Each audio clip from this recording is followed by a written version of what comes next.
Сабина Илһам Байтирәк әсәрен башкара. Салих Сайдашев исемендәге музыка күллиятының беренче курс студенты флейта уен коралын үз итә. Татар моңы телевизион конкурсы турында сөйләгәндә, быел без инде 11нче ел чыгабыз дөнья буйлап. Ул Татарстанда гына була торган мәдәни чара түгел, конкурс, ул бөтен дөнья буйлап бара, татар дөньясы буйлап. Безнең чөнки чит илләрдән дә бик күп киләләр. Казакстан, Үзбәкстан, элекке СССР һәм башка дәүләтләрдән, Кытайлардан бар, безнең Япониядән бар, Кореядан бар, Финляндиядән. Ярчаллы Чистай Минзәлә татар моңы конкурсының сайлап алу турына Түбән Камага күрше шәһәр һәм районнардан яшьләр килә.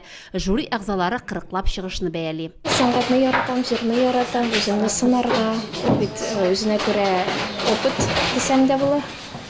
Шуңа конкурсларда катнашырга бик нык яратам. Акапелла җырлыйм татар халык җырын, моңлы кыз дип атала ул, һәм кирфекләрем нигә кара. Бер җыр Илһам Шакиров репертуарыннан булырга тиеш.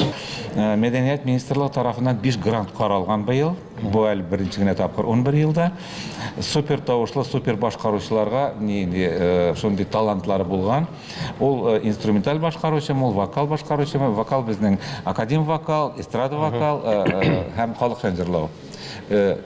Быел безнең инструментал һәм вокал ансамбльләр юк. 4 номинация гына калды конкурста.